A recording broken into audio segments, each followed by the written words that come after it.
Bonjour à tous, une nouvelle donne pour réfléchir ensemble au jeu de la carte et un petit peu aux enchères. Vous êtes prêts?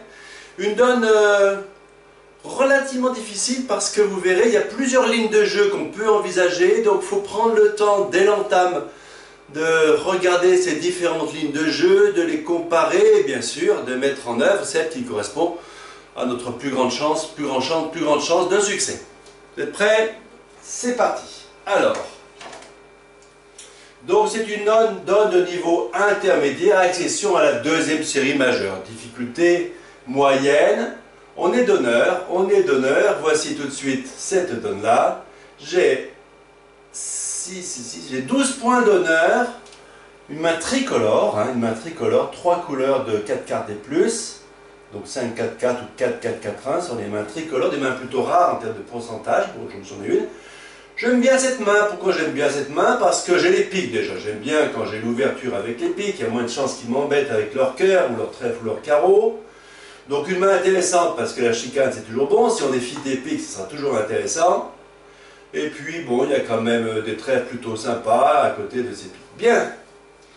Alors, j'ouvre de un pique. Mon partenaire dit 2 cœurs. Quelle est votre enchère? Un pique passe, 2 cœurs passe. C'est à vous cette deuxième enchère. Est-ce que vous dites 3 trèfles? Est-ce que vous dites 2 sans atout? Est-ce que vous dites, vous dites 2 piques, bien sûr, qui ne promet pas 6 piques, hein, c'est au moins 5 cartes à pique toujours, peut-être plus, on ne sait pas.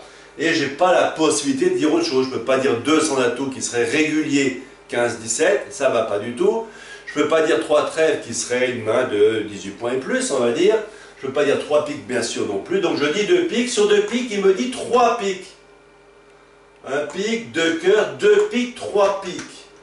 Vous voyez cette séquence? Qu'est-ce que c'est cette enchère de 3 piques? Allez, je vous la montre. Un pique, 2 cœurs, vous avez dit 2 piques et il dit 3 piques ici. Est-ce que c'est une enchère faible, moyenne, une enchère de manche, une enchère de chelem? Ce n'est pas une enchère limite, hein. Avec une enchère limite, sur un pique, il aurait dit 2 sans atout ou bien un SMO ou un truc comme ça, d'accord? Il n'a pas dit ça, donc il n'a pas la main limite de 11-12 HLD, on va dire. Il n'a pas non plus la main de manche, parce que ça se passerait un pique, 2 cœurs, 2 piques, 4 piques. D'accord? S'il n'avait que de quoi demander la manche, c'est ce qu'il ferait comme séquence. Là, il dit 3 piques c'est une enchère de chelem, une enchère très forte. Moi, je pense que ma main est intéressante. La mauvaise nouvelle, bien sûr, c'est la chicane dans la couleur du partenaire. Mais le reste, c'est plutôt une main intéressante. Donc, je vais donner mon premier contrôle, 4 trèfles. J'ai le contrôle trèfle. Alors là, il s'emballe, 4 sans atout. Là, c'est bien sûr un Blackwood puisqu'on est fité.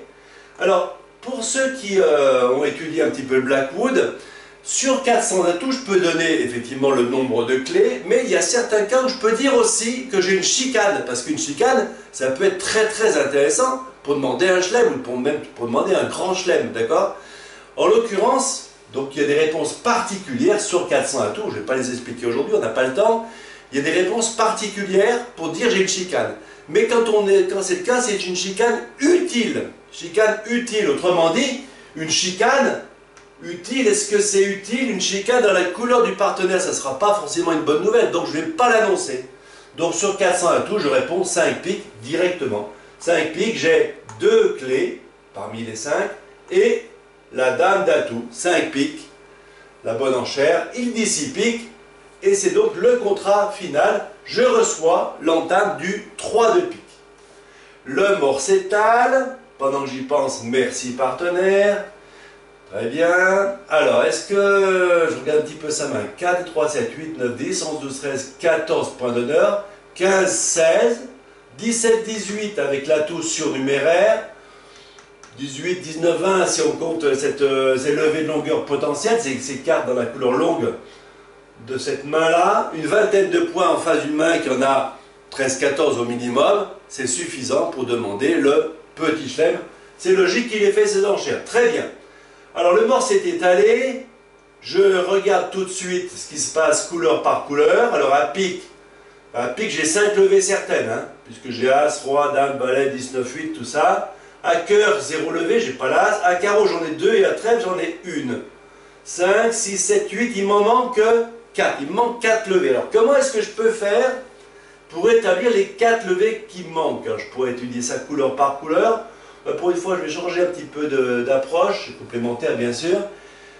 je vais envisager 3 lignes de jeu différentes. Première ligne de jeu auquel je pense, quand j'ai un fit plutôt nombreux et que j'ai des courtes, ici une à trèfle, ici une à cœur, dans les deux mains, je dois penser au jeu de double coupe.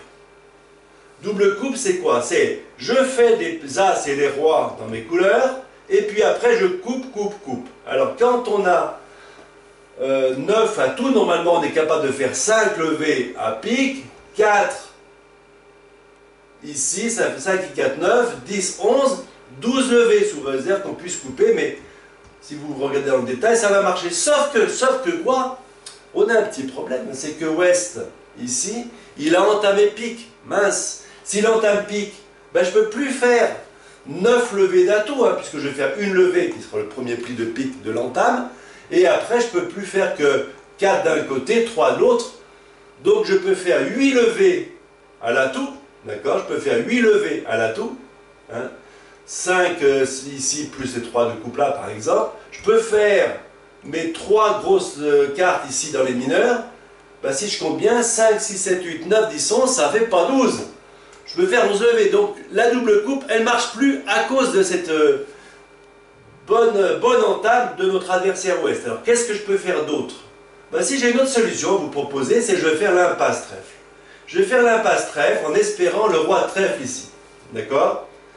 Si ça marche, je ferai là aussi mes 5 levées de pique, je ferai les 3 levées après en coupe, et j'aurai fait as de carreau, roi de carreau, as de trèfle et dame de trèfle. Ça fait bien 12 levées, il me semble. Hein. Alors on regarde ce qui se passe. Donc j'espère, je représente ici le roi, non pas qu'il va le jouer, hein, mais pour bien le localiser. Donc j'ai pris l'entame, pique mort. Je fais l'impasse trèfle qui réussit. Et après, je me débrouille pour enlever as roi de carreau, l'as de trèfle, etc. Coupe d'un côté, coupe de l'autre. Hein, on va décomposer ça. Une fois que la dame de trèfle est tombée, je joue l'as de trèfle pour la défausse d'un cœur. Je fais quoi? Je coupe non, je joue l'as de carreau, pardon, l'as de carreau, je coupe un cœur, roi de carreau, cœur coupé, carreau coupé, coupé maître, hein, maintenant j'ai que des atouts maîtres, cœur coupé, bien sûr maître, carreau coupé, à nouveau, cœur coupé une dernière fois, et là je peux couper trèfle avec le dernier atout qui est ici, je fais 12 levées, j'abandonne une levée à la fin, le roi de cœur ou les autres, de toute façon ils ont encore que des atouts, ça fait d'ailleurs peut-être un petit moment qu'ils sont en train de sous-couper mes piques qui sont bêtes. Donc je fais 12 levées et on est très content. Je suis prêt à... Pour l'instant je n'ai pas encore joué, hein. Je suis prêt à jouer donc comme ça, et puis à la dernière seconde je me dis, attends, il n'y a pas un truc que...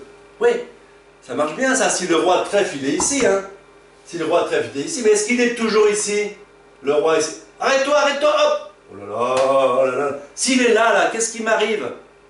Ben, quand je vais jouer trèfle à la deuxième levée ou à la troisième levée, qu'est-ce qui se passe? Ben, lui, il va mettre son roi de trèfle. Il va même, s'il y en a encore, rejouer pique. Il va rejouer pique, et à cette fois-ci, c'est pas 11 levées que je ferai, c'est seulement 10, hein, puisque je pourrais couper une fois de moins de la main d'ici. Catastrophe. Donc alors là, il y a de quoi se taper la tête contre les murs. Alors est-ce que je me résigne à cette impasse trèfle qui marche une fois sur deux, 50% de chance, c'est pas beaucoup 50%, hein? 50%. Est-ce que j'ai pas une troisième ligne de jeu que je peux envisager? Qu'est-ce qu'on pourrait bien imaginer comme troisième ligne de jeu? Ben, une ligne de jeu qui est assez classique, hein, dans les plans de base à la couleur, c'est l'affranchissement de levée de longueur.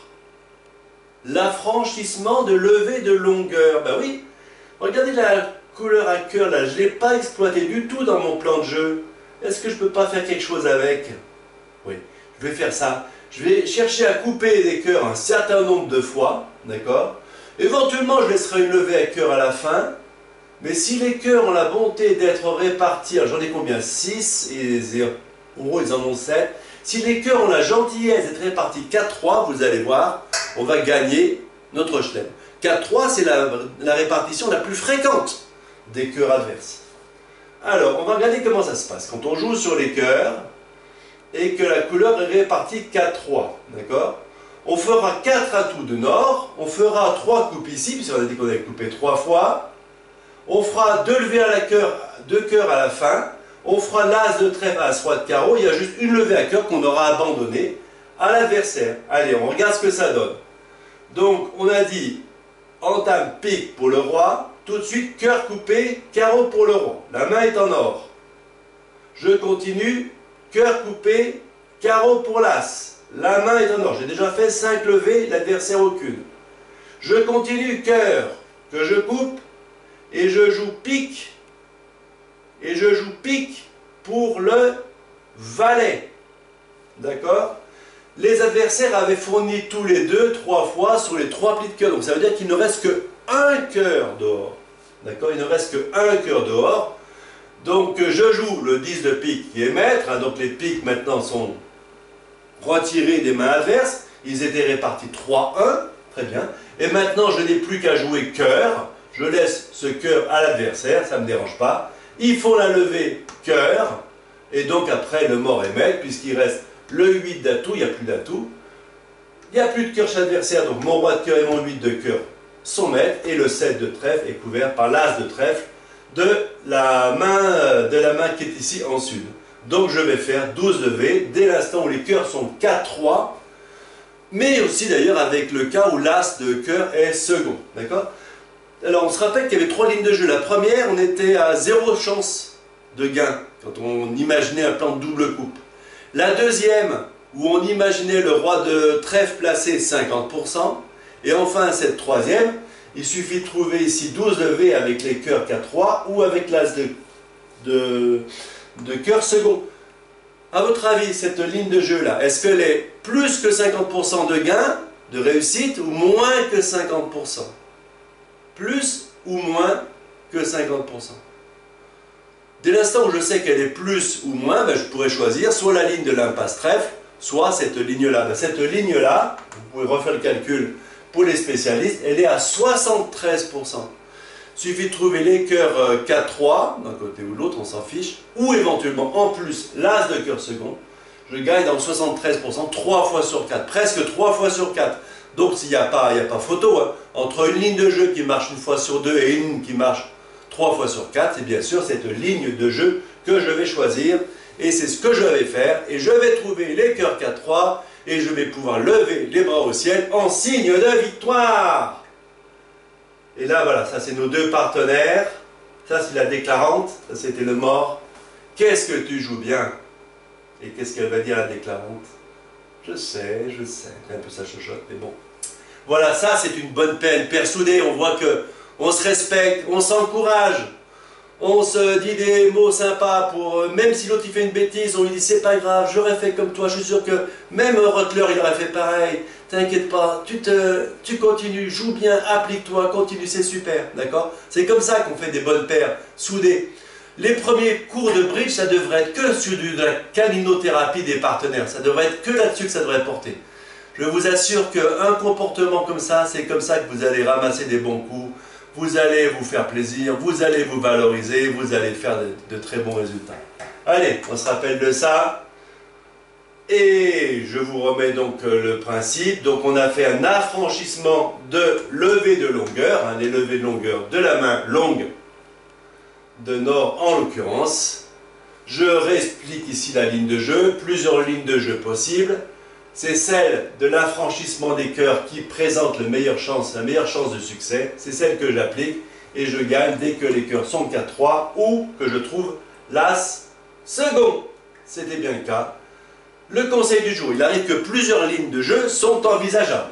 D'accord? Dans la mesure du possible, espérons que j'ai le temps de le faire, il faut pouvoir comparer ces différentes lignes de jeu et bien sûr mettre en œuvre celle qui a le plus de chances de succès. C'est simple à dire, il n'y a plus qu'à le faire. Alors, dernier truc, on y va. La force est avec nous. Allez, bonne continuation, on se retrouve très vite sur une nouvelle donne.